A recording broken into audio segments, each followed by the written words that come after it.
going on, everybody? Let's see how fast I can do a book review here. 76 pages. The Politics of Bitcoin, David Golumbia. So what's cool about this is in 76 pages, this is a very readable book. He kind of ties together the rise of all of these anarcho-capitalist thinkers, like kind of where they got their roots from, the rise of the Mont Pelerin Society with the likes of Milton Friedman and Friedrich Hayek and people like that. He even mentions a member of the Grateful Dead kind of came up with their own internet freedom manifesto, and he gets into the word freedom and what it really means according to these anarcho-capitalist thinkers. In that it basically just means that the internet, they saw the internet as a potential candy land for people to do whatever they want, and corporations to be completely unregulated. But he gets into the volatility of it and why it can't really be accepted as money in the wider sphere. Said Bitcoin becomes a tool for existing power to concentrate itself rather than a challenge to the existing order. As some better economically informed commentators consistently point out, Bitcoin functions much more like a speculative investment than a currency.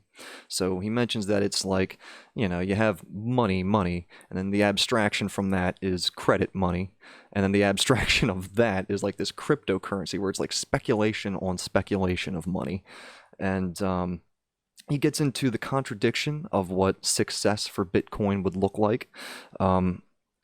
He says, part of what makes Bitcoin such an intriguing cultural phenomenon is that while its proponents are firmly convinced of its success, they have serious difficulty agreeing about what that success would be. On the one hand, because Bitcoin is supposed to replace the currencies of corrupt central banks, success means widespread adoption of Bitcoin.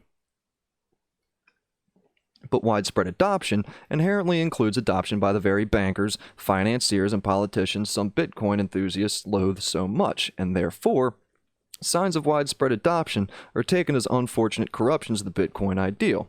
In another register, Bitcoin is supposed to end the nation-state, or at least the nation-state's tyranny over money, goals towards which its widespread adoption is supposed to lead. So as Bitcoin does in fact become more widely adopted, but with virtually no impact on the nation-state or reserve banking, it is seen as a disappointing failure. The dream of Bitcoin ubiquity is one of total social transformation in the direction of extreme anarcho-capitalism. And he goes over how these anarcho-capitalist thinkers influenced Ronald Reagan and Margaret Thatcher, and how we kind of got into the extreme individualist neoliberal paradigm that we find ourselves in today.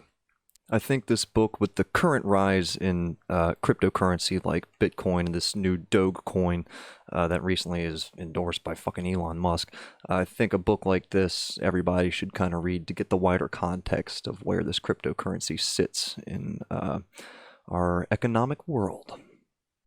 So pick it up. Very good, short read. Wonderful. David Golumbia. All right. Thank you.